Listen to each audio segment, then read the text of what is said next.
Às margens do Nilo, um rapaz está morto. E um homem está morrendo. Duas mortes separadas por mais de 30 séculos. E ainda assim agorentamente ligadas. O rapaz, um faraó egípcio, sepultado com uma fortuna incalculável. O homem, um nobre inglês, no ímpeto de encontrá-lo. Sua busca disparou a maior caça ao tesouro da história e uma reação de mortes em cadeia. Um a um, aqueles que perturbavam a tumba do faraó pereceram. Até hoje, as casualidades crescem. A ciência segue um assassino esquivo de 3.000 anos de idade. A maldição de Tutancâmon.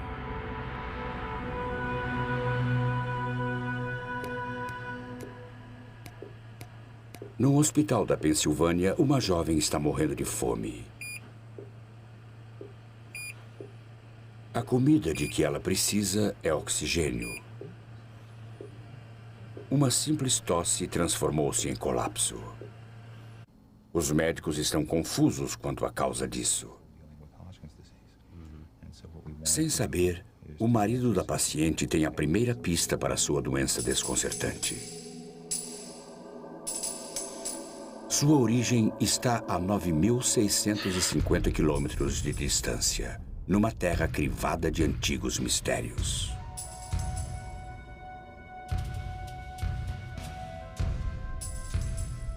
Este é o Vale dos Mortos. Esculpido em rocha está o maior mausoléu do mundo. 1500 anos antes de Cristo, os faraós do Egito foram postos para descansar aqui, no Vale dos Reis. Dizem que deste mundo não se leva nada, mas eles levaram. Cada faraó foi enterrado com o resgate de um rei. Marfim, ébano, ouro.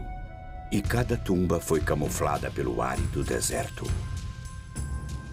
Mas quando os arqueólogos chegaram, séculos depois, encontraram apenas ossos ressecados. Outros estiveram aqui antes. Existe uma cidade inteira em Kurma, perto do Vale dos Reis, com 1000% de ladrões de tumbas, antigamente e agora. E quando eles não conseguem encontrar alguma coisa, eles a falsificam e vendem a você. Ou quando encontram alguma coisa, fazem réplicas e as vendem. E isso tem acontecido desde que o primeiro faraó foi enterrado. Para os arqueólogos, o Vale dos Reis ainda é o local mais rico da Terra. Ainda assim, uma vez acreditaram que ele não escondia mais surpresas. Certamente não é uma tumba rica de um faraó secundário. Sua infância, assim como sua vida, foram curtas. Aos 9 anos, ele assumiu o trono e recebeu uma esposa. 9 anos depois, ele estava morto. Pouco se sabe a respeito. Deixando apenas o invólucro de sua vida, ele sofreu um destino muito pior do que a morte: o esquecimento. 3.000 anos depois, só um punhado de homens sabia o seu nome: Tutancâmon. Um era um igualmente desconhecido arqueólogo chamado Howard Carter. O outro, seu financiador, George Edward Stanhope Molyneux Herbert, o quinto conde de Carnarvon. Pode-se dizer que ele era o Indiana Jones de sua época. Ele estava envolvido em todo tipo de aventuras excitantes, e foi ele quem pilotou um dos primeiros carros de corrida. Ele participou de um rally e teve um acidente terrível sendo lançado para fora do carro.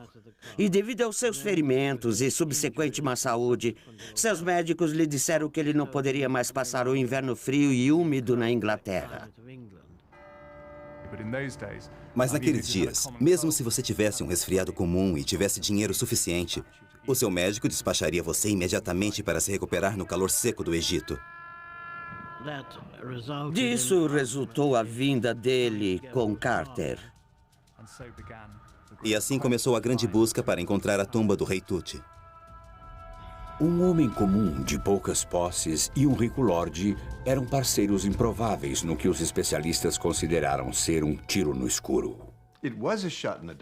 Foi um tiro no escuro. Era uma época em que não havia detectores de metal e nenhum sonar sofisticado para pesquisar em bolsas ou buracos sob o solo ou areia. Então, foi um tiro no escuro para todos, menos para Howard Carter. Diferente de seus predecessores, Carter metodicamente escavou o Vale dos Reis metro a metro. E encontrou hectares de desapontamento. Logo antes do Natal de 1921, Carnarvon mandou chamar Carter aqui, no castelo Highclere, para dizer a ele que não poderia mais sustentar o que, aparentemente, era um projeto inútil. Carter explicou que faltava pouco a fazer e implorou por mais uma temporada. E Carnarvon concordou, mas deixou absolutamente claro de que esta seria a última temporada.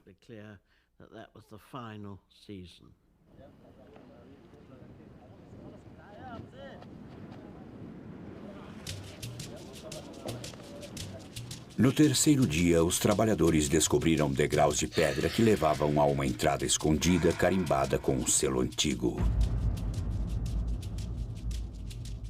Era a marca da realeza. Após 5 anos de más notícias, Carter enviou ao seu sócio um raio de esperança. Carnarvon estava tomando chá com sua filha Evelyn aqui no salão do castelo Highclere, quando receberam um telegrama que dizia: "Acho que descobrimos a entrada de uma tumba magnífica com seu selo ainda intacto. Esperamos sua chegada." Enquanto Carnarvon estava a caminho, algo assustador aconteceu a Carter. Carter vivia sozinho e, para lhe fazer companhia, tinha comprado um canário. E todos tinham ficado muito curiosos sobre esse pássaro amarelo e disseram: "Esse maravilhoso pássaro amarelo vai nos levar até a tumba." E quando Carter voltou para enviar o telegrama, tendo acabado de encontrar a tumba, seu serviçal saiu correndo, segurando o punhado de penas amarelas e disse: "Meu senhor, ouvi um barulho e quando vi uma naja, estava comendo o canário. Isso é um mau presságio, isso é azar." Os trabalhadores naturalmente associaram o fato à naja, que está presente no ornamento de todo faraó, ser o próprio faraó que teria vindo e comido o sinal da esperança. E que seria uma época péssima para todos. As pessoas iriam passar por coisas terríveis e tudo mais. E Carter disse: "Não seja tolo. Apenas assegure-se de que a naja não esteja mais dentro da casa."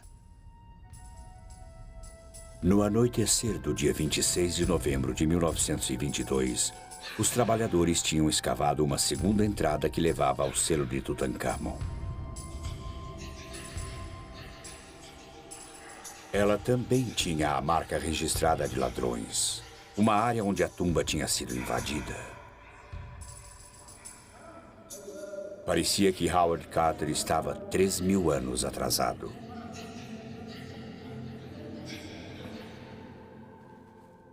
Sozinhos na passagem estavam Lord Carnarvon, sua filha Lady Evelyn Herbert, o assistente de Carter e o próprio Carter. Diante dele, a descoberta de sua vida, ou uma tumba para os seus sonhos. Carter prescrutou na escuridão do outro lado.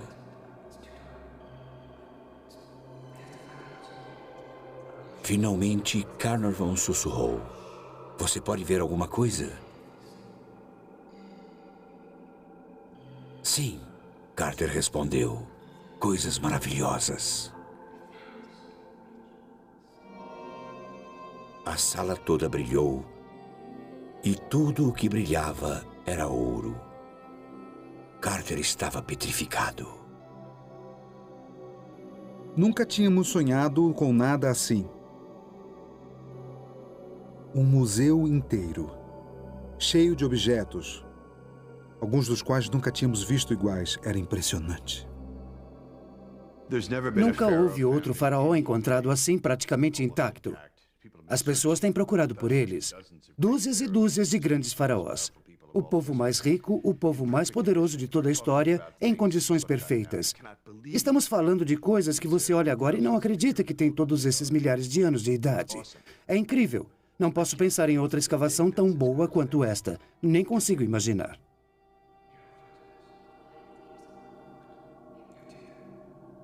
Carter mais tarde disse que todos deram uma olhada e depois saíram. Mas as evidências dizem que eles fizeram mais do que só olhar. A licença que Carter e Carnarvon tinham não permitiam que entrasse na tumba sem a presença de uma autoridade em antiguidades de uma organização egípcia. Eles nunca disseram que tinham entrado. Esperaram. Eles olharam lá dentro, viram coisas maravilhosas e enlouqueceram. E selaram o buraco e esperaram 3 dias para o homem do Cairo chegar e ir com eles. O que você teria feito após 10 anos de enormes dificuldades? Eu teria esperado? Não, eu não teria feito isso. E eles fizeram o que você e eu teríamos feito. Eles entraram e passaram a noite toda lá dentro. Lady Evelyn, a menor, liderou o caminho. 3 homens, uma mulher e, em algum lugar, um rapaz morto. Está escuro? Você está lá dentro? A primeira pessoa em 1000 anos a entrar na tumba de uma pessoa que tinha morrido. Deve ter havido um pouco daquela velha sensação, aquela que se tem no lugar mal assombrado. E também existe o fator medo, porque eles estavam lá dentro ilegalmente. Eles eram como ladrões dos tempos antigos. O lugar estava desarrumado por causa dos ladrões, e 2 bandos de ladrões diferentes tinham entrado lá. E existem alguns indícios de que um dos 2 bandos de ladrões foi apanhado. E se eles foram pegos no ato, tiveram as cabeças cortadas e é só.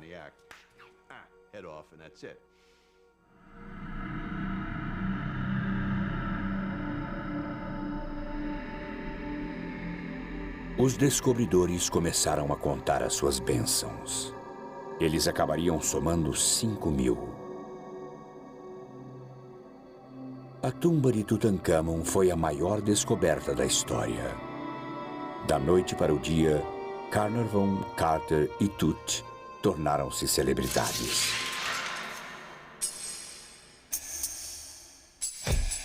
Eles sentiam um triunfo total, vitória total.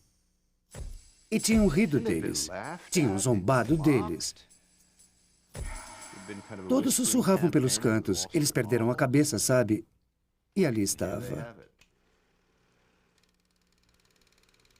A tumba de Tutancâmon também entrou para a história como a primeira escavação preservada nas moderníssimas películas cinematográficas. Este pedaço de celuloide preservou os descobridores. Carter, como foi filmado por Carnarvon. Howard Carter era um astro. Acho que a recompensa pessoal para os arqueólogos, que todos podem ver, é a fama. Após uma grande descoberta, é claro, o público, os jornais, a mídia, a TV, todos irão correr atrás de você. No início, os arqueólogos gostam disso. Mas, no final, a fama não é divertida. Acho que a fama é uma maldição. Inebriados pelo sucesso, os descobridores cometeram um erro profético. A tumba de Tutancâmon iria se tornar uma das maiores histórias da história. Mas, para compensar suas despesas, Lord Carnarvon vendeu os direitos exclusivos para um jornal. O jornal foi o London Times. Esse era o jornal dos cavalheiros, era o jornal da nobreza. Ele assinou um acordo com eles, o que lhe causou um infindável pesar. Foi uma coisa idiota de se fazer, mas de qualquer modo ele fez. Carter viveria para lamentar o erro. Carnarvon, não.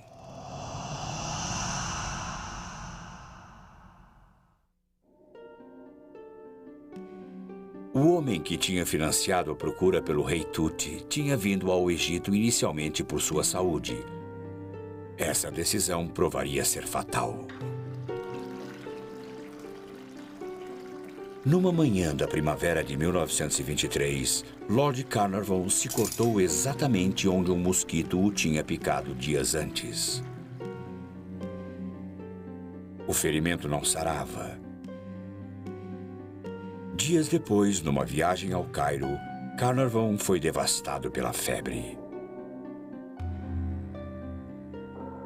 Lamento lhe dizer que Carnarvon está gravemente enfermo. Seu secretário, Richard Bittel, enviou as más notícias a Howard Carter. A picada de mosquito tinha infeccionado. Aquela picada envenenada se espalhou por seu corpo e seu sangue está envenenado.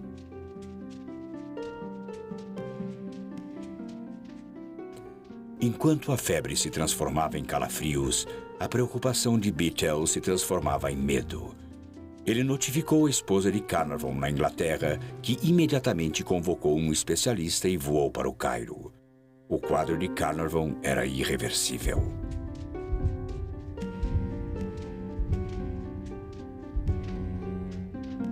No momento que ele morreu, todas as luzes do Cairo se apagaram. E naquela época, todos os serviços públicos no Cairo eram administrados pelo exército britânico e não havia meio deles religarem a energia, nem puderam encontrar nenhum motivo para as luzes terem acabado. E 20 minutos depois, a energia foi restaurada. Naquele exato momento, outra coisa inexplicável aconteceu a mais de 3.200 quilômetros de distância, na Inglaterra. A pequena Fox Terrier de Carnarvon, Suzy, estava dormindo na sua cesta no quarto da governanta no castelo Highclere. E no mesmo segundo que ele morreu, Suzy se sentou na sua cesta, uivou e morreu.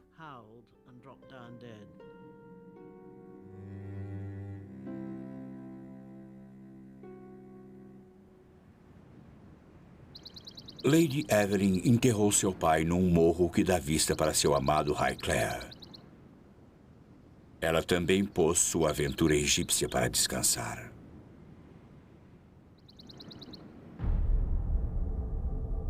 Como o rei, cujo sono ele perturbou, o nobre inglês também não descansaria em paz.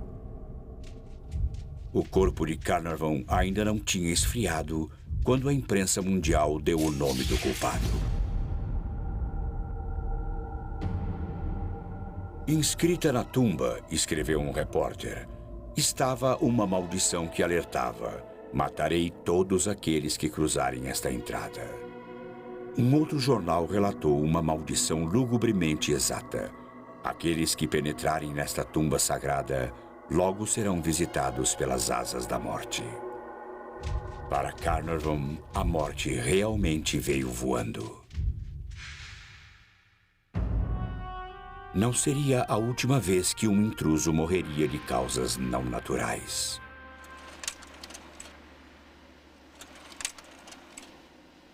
Seria a nossa lua de mel, porque não tivemos uma quando nos casamos.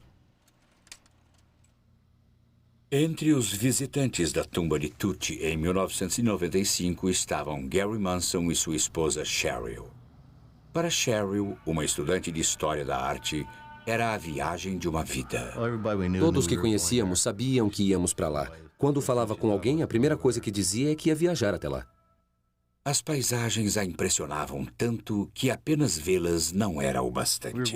Estávamos descendo até as tumbas e olhando para as pinturas azuis escuras e vermelhas. Ela se inclinou para frente e estava olhando uma pintura muito de perto. Ergueu a mão até a pintura e aí tocou-a.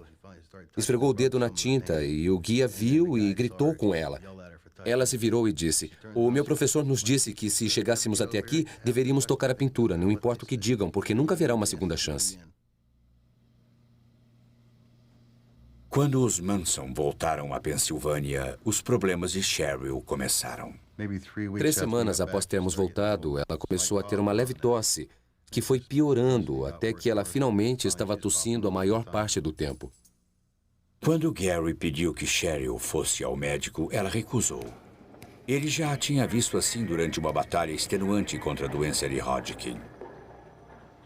Ela tinha sido submetida a quimioterapia, tratamento com radiação, praticamente tudo a que se é submetido para o tratamento do câncer. E ela não queria voltar ao médico depois disso, mas finalmente ela teve que ir. Conheci a Sra. Manson quando já era paciente do centro de tratamento intensivo. E naquela época sua condição já era crítica.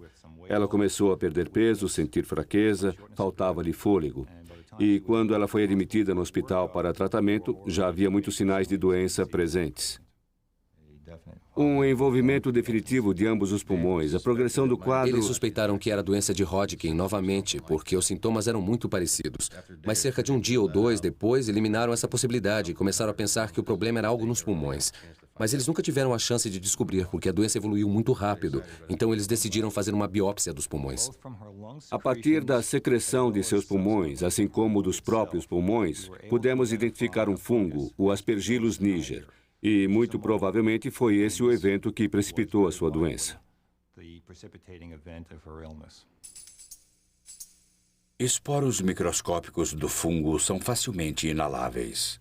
Corpos saudáveis resistem a eles, mas o sistema imunológico de Cheryl estava debilitado devido à sua batalha contra a doença de Hodgkin. Os esporos invadiram uma célula indefesa após a outra, causando destruição em seu caminho. Cheryl Manson estava faminta de oxigênio.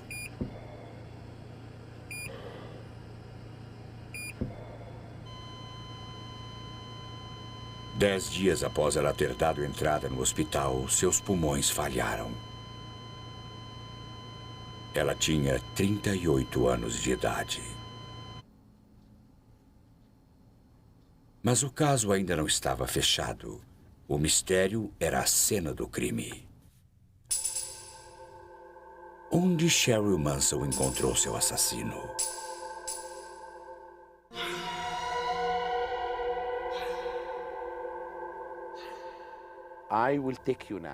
Vou levá-los agora para visitar uma tumba que continha a primeira maldição do mundo.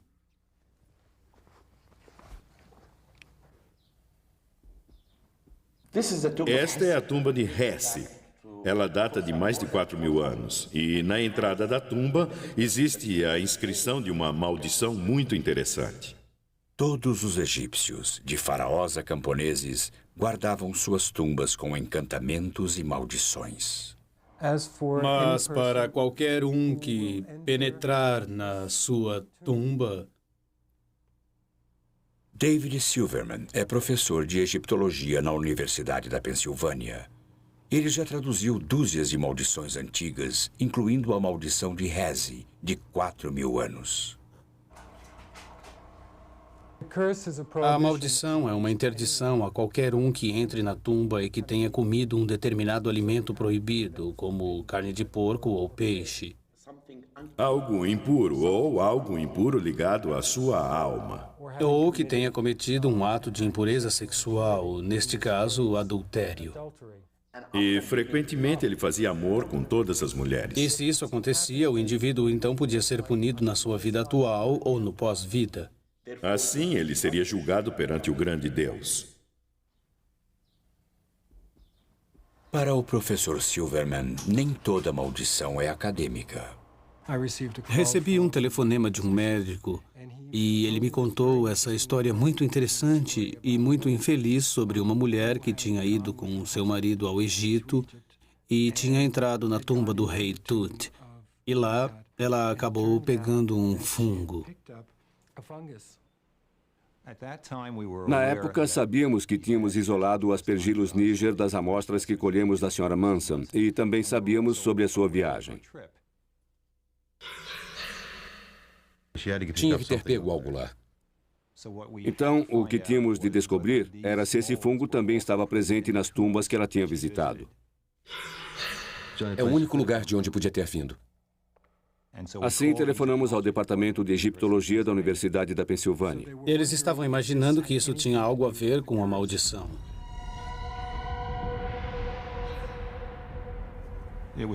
Era muito importante para nós sabermos também se isto já havia sido descrito antes. Havia. Em 1923, 2 homens tiveram morte súbita após visitarem a tumba de Tut. O que os médicos chamaram de febre foi anunciado como a maldição de Tutankhamon. Mais 2 mortes súbitas se seguiram. Becky Callender, que ajudou Carter a entrar na tumba, e Arthur Macy, que ajudou a retirar o seu conteúdo. O verdadeiro assassino espreita nas próprias paredes da tumba. Para Howard Carter, parecia tinta descascada, até que ele olhou de perto. As paredes estão cobertas de um afloramento de fungos marrons, os germes originais, que provavelmente foram introduzidos pelo gesso ou pela tinta. E os fungos se alimentaram da umidade do gesso após a câmara ter sido lacrada.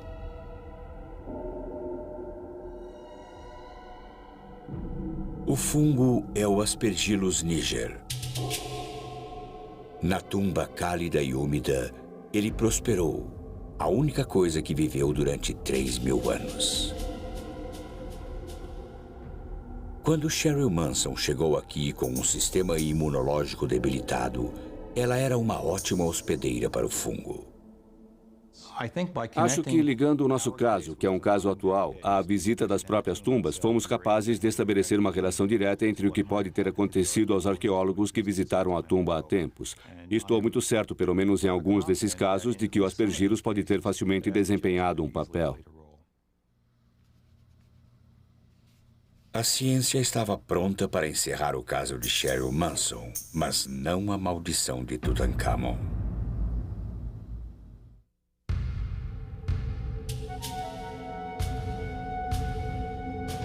11 de novembro de 1925. No Vale dos Reis do Egito, um rapaz que morreu mais de 1000 anos antes de Cristo está para ressuscitar.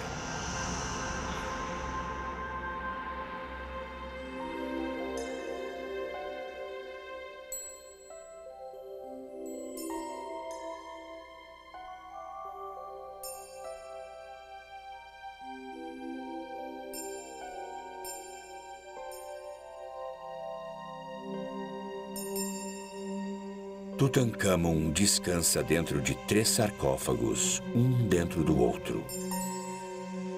O mais profundo é de quase 136 quilos de ouro maciço.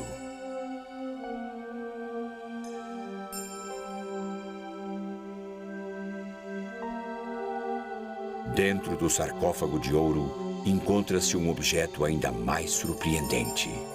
A própria múmia, adornada com uma surpreendente máscara mortuária do jovem rei.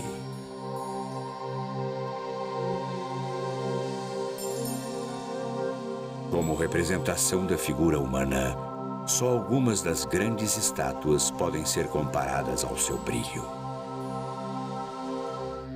Só a máscara de ouro é um dos mais belos objetos de toda a história da humanidade, não só a egípcia.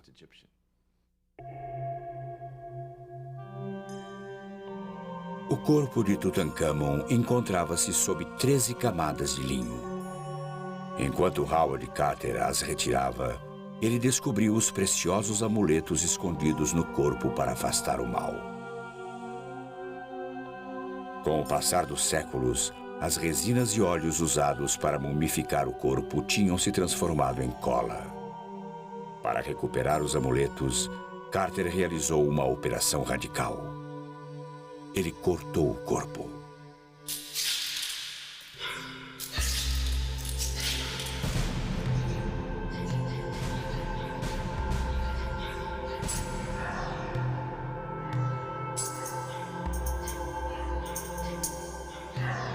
O resultado dessa autópsia foi fatal.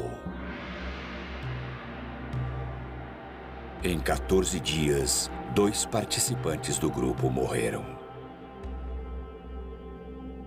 Até 1927, 6 homens tinham morrido devido a uma única causa aparente: a maldição da múmia.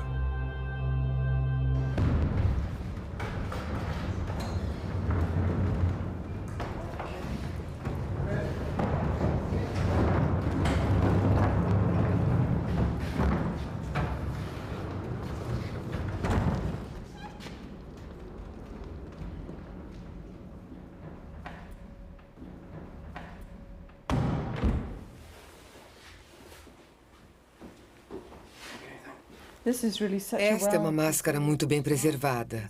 Aqui se pode ver os fios de cobre em volta dos olhos de pedras preciosas. A doutora Rosalie David é a rainha das múmias. Como curadora de egiptologia para o Museu Universitário de Manchester, na Inglaterra, ela já realizou autópsias em 35 múmias, mais do que qualquer um. Ela também foi pioneira no método de fazê-lo sem destruir as múmias. Temos aqui a múmia de uma senhora de idade. Usando raios-x e endoscópios, penetramos por orifícios já existentes e colhemos amostras de tecidos que podemos usar para identificação para o DNA.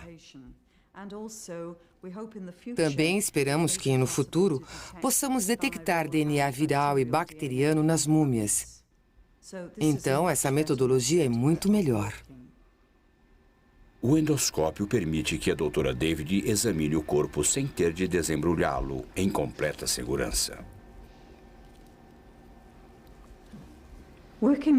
Trabalhar com uma múmia pode ser um risco, tanto para o operador como para a múmia, porque o operador pode inalar os esporos do pó da múmia. E, por outro lado, o operador pode depositar bactérias e umidade na superfície da múmia, causando assim a sua decomposição. Apesar de morta há milhares de anos, uma múmia permanece viva com bactérias. Algumas inofensivas, outras letais.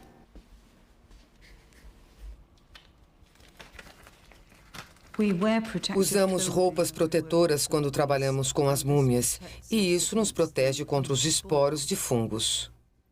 Rosalie David conhece a verdadeira sorte daqueles que perturbaram os ossos de Tutankhamon.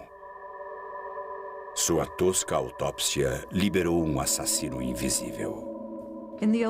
Antigamente, os operadores não usavam nenhuma roupa protetora. Eles simplesmente usavam roupas do dia a dia, então podia haver um intercâmbio de danos entre o operador e a múmia.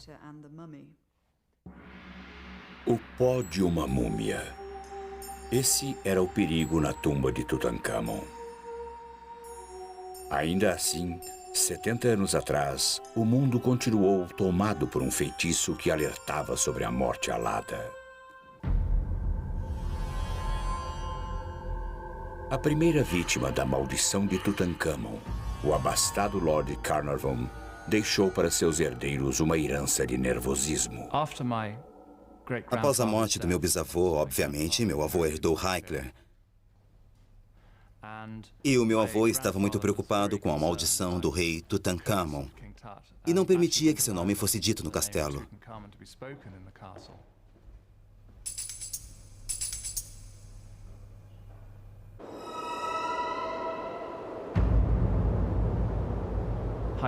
O castelo Hickler, numa noite fria de inverno, pode ser bastante assustador.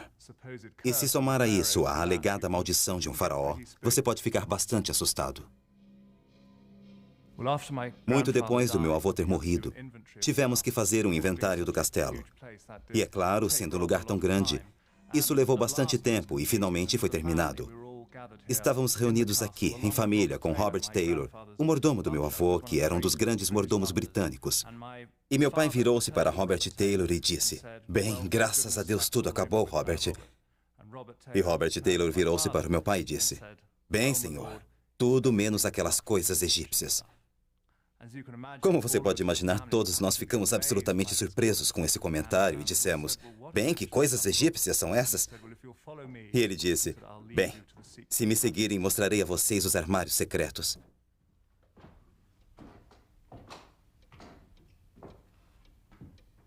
O governo egípcio era meticuloso e sabia a localização de todos os objetos encontrados na tumba de Tutankhamon. Ainda assim, 17 pequenos artefatos tinham sido contrabandeados. Carter e Carnarvon acharam o fascínio do tesouro irresistível. Poucos no lugar deles não achariam. O homem que encontrou a tumba de Tutankhamon estava entre os poucos que escaparam de sua maldição, ou quase. Quando fez a maior descoberta da arqueologia, Howard Carter teve o mundo aos seus pés. E então, ele tropeçou. Ele tinha o meio ambiente. Ele tinha as tempestades de pó. Seu bom amigo Carnarvon estava morto. Ele estava sendo muito pressionado pelos egípcios. Estava sob enorme pressão da imprensa que não teve acesso à história. Ele tinha um espaço muito pequeno para trabalhar. Estava enlouquecendo, estava irritado. De qualquer modo, seu temperamento era explosivo. Howard Carter chegou ao limite. Ele não aguentou mais e enlouqueceu. Obcecado e com acesso ao que ele sentia ser a sua tumba, um dia Carter trancou todos para fora, inclusive os egípcios. Isso foi um grande erro. Como estrangeiro trabalhando num país, ele tinha de saber que era convidado. E se você é convidado, precisa respeitar as pessoas com quem está trabalhando. E quando ele fez essa insanidade de instalar esse enorme portão de ferro e trancá-lo, foi como se a Inglaterra estivesse tomando algo que pertencia ao povo egípcio, o que era verdade. E eles se enfureceram e o puseram para fora.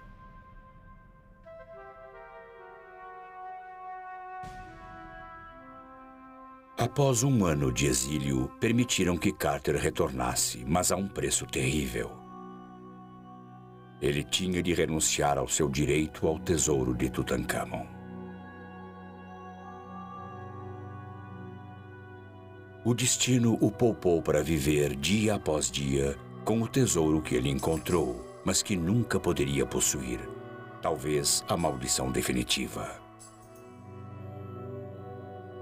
Carter passou a década seguinte no Vale dos Reis catalogando as 5.000 peças maravilhosas de Tut. No dia 2 de março de 1939, aos 65 anos, ele morreu de causas naturais.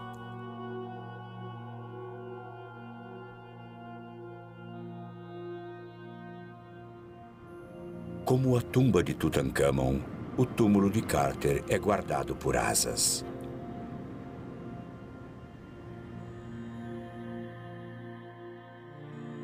Antes de morrer, Carter ressarciu Tutankhamon.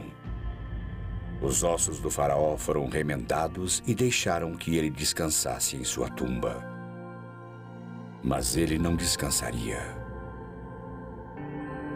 Numa reação em cadeia de tragédias, sua maldição fez mais 5 vítimas. Primeiro, Lady Carnarvon morreu subitamente vítima de uma picada de inseto, como seu marido. Então, Richard Bichel, o secretário de Lord Carnarvon, morreu misteriosamente enquanto dormia. 3 meses depois, o pai de Bichel, Lord Westbury, lançou-se para a morte do 7º andar de um edifício. Ele deixou um bilhete culpando a maldição do rei Tut pela morte de seu filho. A caminho do cemitério, o carro fúnebre de Lord Westbury atingiu um garoto de 8 anos.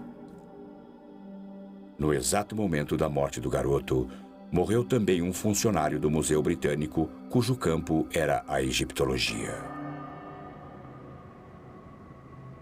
Durante 3 décadas, a maldição ficou adormecida, até a última vez que o sono de Tutankhamon foi perturbado.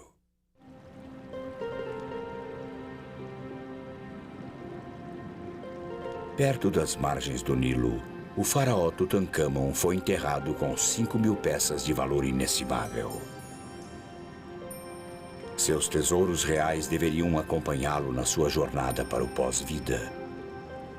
Em vez disso, eles fizeram um desvio. Na década de 70, o Egito cedeu a uma exigência popular e enviou muitas das relíquias de Tut numa turnê mundial. O diretor de antiguidades do Egito sonhou que morreria se os tesouros deixassem o país. 3 meses depois, num acidente de carro, ele foi a 25ª vítima da maldição de Tut. No mesmo dia em que a máscara de Tut foi preparada para ser levada a Londres, uma autoridade egípcia que zombou da maldição morreu de ataque cardíaco. Entre os excursionistas, quando o tesouro chegou a Londres, estava Lady Evelyn Herbert, a primeira pessoa a entrar na tumba de Tut. Minha mãe nunca tinha visto o sarcófago principal, porque não tinha chegado àquela câmara em especial antes do pai dela morrer. Na época da exposição londrina, as TVs e rádios telefonavam para minha mãe e diziam: "Fale-nos sobre a maldição." E ela ria e dizia: "Bom, eu estou viva e bem aos 70 anos e não acredito nela."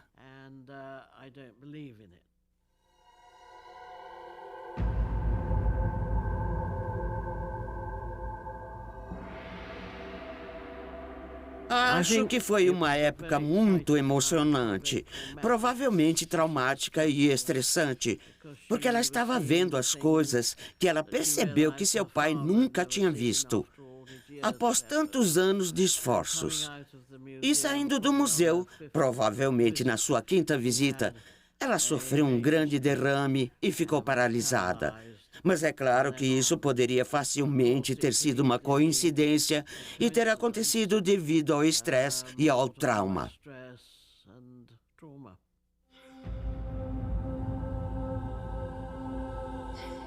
A coincidência conseguiu explicar a morte da maioria das vítimas da maldição de Tut. Para explicar as outras, a ciência voltou para dar uma olhada mais de perto. Nenhuma das inscrições da tumba podem ser consideradas uma maldição. Então, o que consideraríamos, ou como egiptólogo, o que eu consideraria uma maldição, não ocorre na tumba do rei Tut. A chamada maldição foi inadvertidamente espalhada por sua primeira vítima. Quando Lord Carnarvon vendeu os direitos exclusivos da tumba de Tut ao London Times, os jornais rivais ficaram ultrajados. Quando Carnarvon morreu, eles se vingaram, publicando sobre os rumores de uma maldição. Até mesmo as ocorrências bizarras quando da morte de Carnarvon podem ser explicadas. Todas as luzes do Cairo se apagaram quando Carnarvon morreu. A energia elétrica sempre acabava no Cairo. E a história decolou. Era o mesmo que acontece hoje, uma ultrajante série de meias-verdades. E algumas verdades e algumas mentiras, algumas inventadas. Foi incrível, foi uma coisa muito forte e ainda é. Quando a tumba de Tutankhamon foi visitada pela realista neta de Carnarvon, até ela pensou 2 vezes. Após o meu derrame, me informaram que eu tinha um coração fraco. Eu vi todos aqueles degraus e aquele declive. Até mesmo pessoas jovens subiam os degraus, ofegando. Então achei que a descrição era a melhor coisa e que eu não queria outra manchete. O rei Tut mata novamente.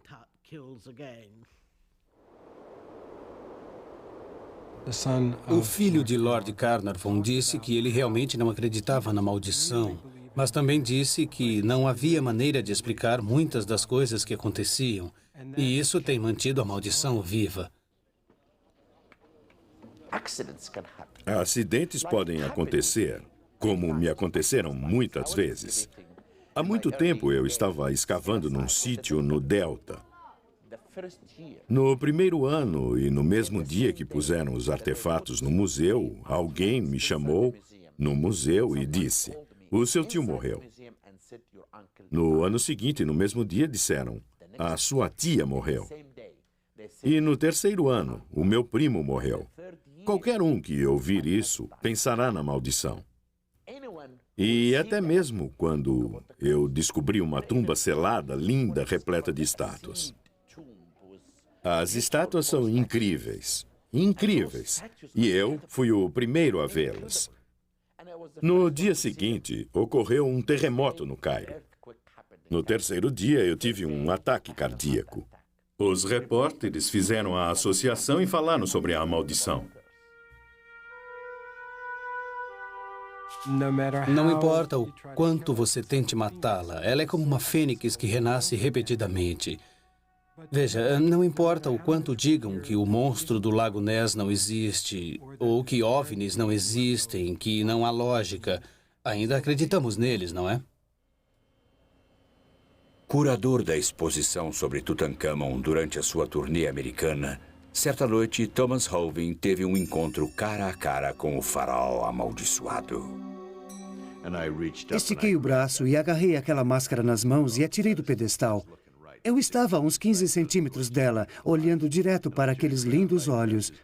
Eu olhei para a direita e para a esquerda e não havia ninguém por perto. Aí eu dei um beijo enorme naqueles lábios. E vou te dizer uma coisa, a maldição saiu de mim. Fiquei limpo, estou ótimo. O tesouro de Tutancâmon agora reside no Museu do Cairo, onde milhões de pessoas o têm apreciado. O museu também é a humilde tumba de dinastias de faraós. Mas Tutancâmon ainda descansa no Vale dos Reis. Antes o mais obscuro dos faraós, ele agora é o mais famoso. Os antigos egípcios iam para o túmulo com uma crença imortal. Diga o meu nome e eu viverei. Tutancâmon, agora um nome conhecido, tem o que mais queria, a imortalidade.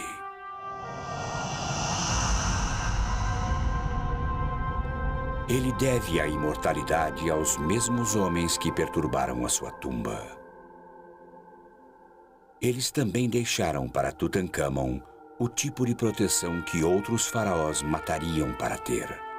Uma maldição que faria até os mais céticos prudentes.